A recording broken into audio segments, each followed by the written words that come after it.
औज़ुबिल्लाहि मिनश्शैतानिर्रजीम बिस्मिल्लाहिर्रहमानिर्रहीम।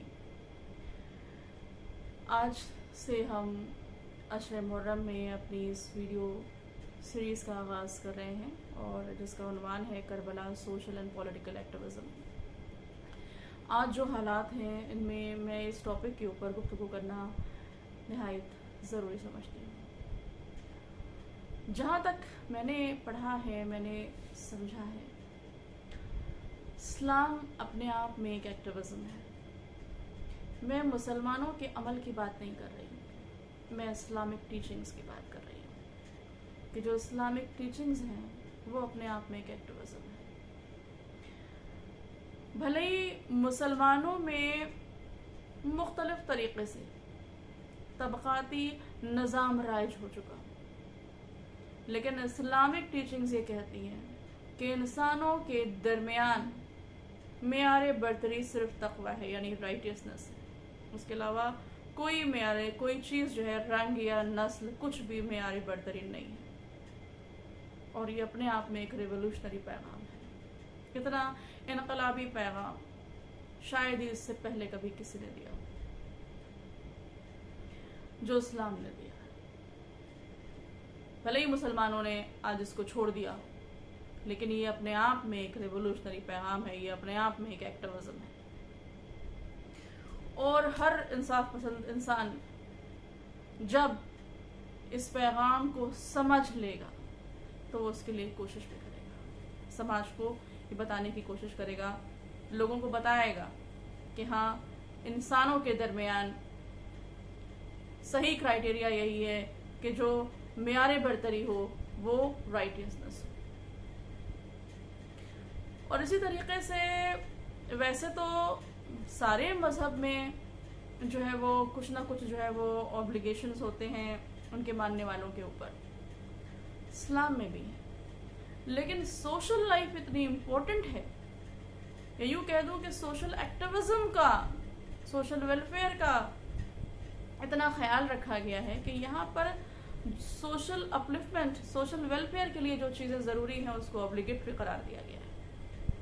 मिसाल के तौर पर नमाज, रोज़ा, हज, ये तो एक इंडिविजुअल का, उसके क्रिएटर के बीच का जो है, इंडिविजुअल और उसके क्रिएटर के दरमियान का रिश्ता हुआ, उसके दरमियान की बात है, पर्सनल इबादत, नमाज पढ़ना, रोज़ा रखना, हज करना। लेकिन इसके साथ साथ ज़कात भी ऑब्लिगेटरी है, और ज़कात जब इंसान देगा तो समाज का भला होगा। समाज में जो गैर बराबरी का, जो इकोनॉमिक गैर बराबरी का जो निज़ाम है वो काफ़ी हद तक कवर अप होगा अगर सब लोग ज़कात देने लगे। और इसके बाद एक चीज़ और है, और वो है अम्र बिल मारूफ और नही अनिल मुनकर।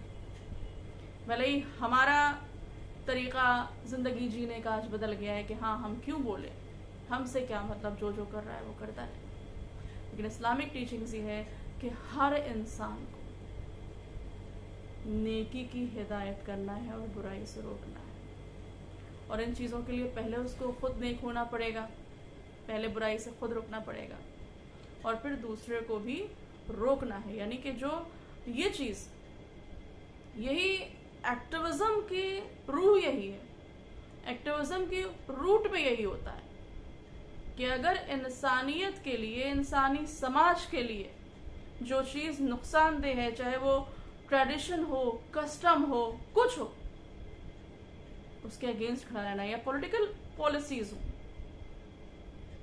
उसके अगेंस्ट होते हैं एक्टिविस्ट। तो यहाँ इस्लाम हर मुसलमान को एक एक्टिविस्ट बनाना चाहता है कि जो नेकी की हिदायत करें और बुराई से रोके, ताकि समाज की फलाह, सोसाइटी जो है वो एक अच्छा, एक इंसानी माशरे की जो है वो फलाह जिसके ज़रिए से मुमकिन हो। इसके बाद आते हैं नहजुल बलागा में हज़रत अली अलैहिस्सलाम के एक खुतबे की तरफ। खुतबा नंबर 57 है जहाँ तक मुझे याद है। आपने ख्वारिजियों को बद्दुआ देते हुए इरशाद फरमाया कि तुम पर सख्त आंधियाँ आए और तुम में कोई इस्लाह करने वाला बाकी न रहे। आप इस्लाह की इस्लाह करने वाले की इम्पोर्टेंस को, एक्टिविज्म की इम्पोर्टेंस को समझ सकते हैं इस लाइन से कि बर्बादी उस माशरे की होती है कि जहां पर कोई इस्लाह करने वाला बाकी नहीं रहता। तुम पर सख्त आंधियां आए और तुम में कोई इस्लाह करने वाला बाकी ना रहे। और ये जो तर्जमा हुआ है इस्लाह करने वाले का, इसके लिए जो अरबिक वर्ड जो यूज हुआ है वो है हमजा बे रे पे तनवीन है आबरुन। तो सैयद रजी लिखते हैं कि ये जो रजलुन, ये आबरुन जो है वो अरबों के कौल रजलुन आबरुन से लिया गया है कि जिसको जो उसको कहते थे कि जो खुरमे के दरख्तों को काट छाट के उसकी इस्लाह करता। तो यहाँ आप समझ सकते हैं कि जो एक्टिविज्म जो होता है वो आसान नहीं होता, वो मुश्किल होता है, जोखिम उठाना पड़ता है। जो गलत चीजें हैं, जो गलत राइज हो गई हैं बातें, उनकी काट छाट करनी पड़ती है, तब जाके जो है वो एक्टिविज्म होता है, एक इंसान एक्टिविस्ट बनता है। तो मैं समझती हूँ कि वीडियो ज़्यादा लंबा ना हो जाए, वरना सुनने वालों को प्रॉब्लम होती है। और इमाम हुसैन अलैहिस्सलाम, अब आते हैं करबला पर। इमाम हुसैन अलैहिस्सलाम ने जब मदीने से सफ़र किया, जब यजीद तख्त खिलाफत पर बैठा है और उसने जो है वो पेशकश की है कि जो है वो आप बैत करें, सवाल बैत किया गया आपसे, आपने बैत नहीं की बल्कि वहाँ से मदीने से हिजरत की थी और आप मक्का तशरीफ लाए थे। तो उस हिजरत से पहले आपने एक ख़त लिखा था जिसको आपकी वसीयत कहा जाता है, वसीयतनामा है जो आपने मोहम्मद हनफिया अपने भाई को ये ख़त लिख के दिया था। और मैं ये ख़त पढ़ रही हूँ, मेरे हाथ में ये किताब है बलागतुल हुसैन, इसके पेज नंबर 228 के ऊपर। बिस्मिल्लाहिर्रहमानिर्रहीम। बेशक हुसैन इस बात की गवाही देता है कि कोई खुदा नहीं सिवाय वहदहु ला शरीक के, और बेशक मोहम्मद सल्लल्लाहु अलैहि वसल्लम अल्लाह के बंदे और उसके रसूल हैं, हक़ की जानिब से हक़ पर मबऊस हुए हैं, किए गए हैं। और ये कि जन्नत और जहन्नुम हक़ है, बेशक क़यामत आने वाली है जिसमें किसी शक और शुबे की गुंजाइश नहीं है। और ये कि खुदा इस दिन मुर्दों को ज़िंदा करेगा, और ये हकीकत है कि मैं लाओलाब और ज़ुल्म सितम के लिए नहीं उठाऊँ, बल्कि मैं अपने नाना की उम्मत की इस्लाह के लिए निकल रहा हूँ। मेरा मकसद नेकियों का हुक्म देना और बुराइयों से रोकना है, और अपने नाना और पदर बुजुर्गवार अली इब्न अबी तालिब की सीरत पर अमल पैरा रहना है। लिहाजा जो कोई मेरी हक बात को कबूल करे, क्योंकि खुदा कबूल हक़ के लिए ज़्यादा हकदार है, और जिसको मेरी बात से इनकार हो और मैं इस पर सब्र करूँगा यहाँ तक कि खुदा मेरे और इस कौम के बीच हक़ के ज़रिए से फ़ैसला कर दे, और खुदा बेहतरीन हाकिम है। मेरे भाई, तुम्हारे लिए ये मेरा वसीयतनामा है। मेरे पास कुछ भी नहीं है सिवाय, मेरे पास कुछ भी नहीं, और जो कुछ भी है खुदा का दिया हुआ है। मैंने इसी पर भरोसा किया और इसी से लौ लगाए हुए हूँ।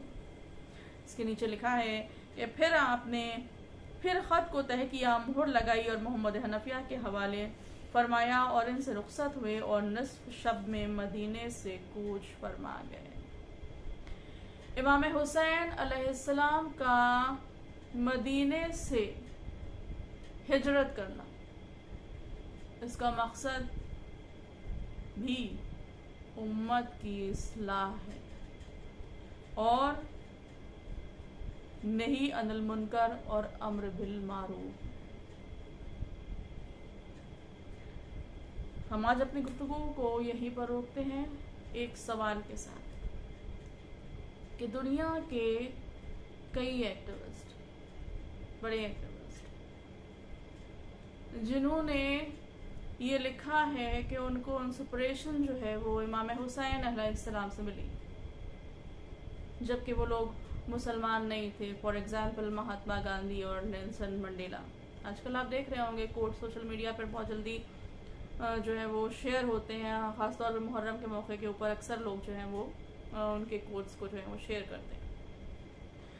तो मेरा सवाल ये है कि क्या वजह थी जो इन नॉन मुस्लिम्स लोगों ने इंस्पिरेशन हासिल की अपने मुश्किल तरीन दौर में अपनी जिंदगी के, लेकिन आज हमारी कौम के नौजवान भी और बुजुर्ग भी इस पैगाम से मुंह मोड़ के जालिम हुकूमत के आगे, जालिम हाकिमों के आगे जिनका जुल्म वाज़े है, हाथ बांधे क्यों खड़े हैं? सवाल पर गौर कीजिएगा। इंशाअल्लाह गुफ्तगू का सिलसिला जारी रहे।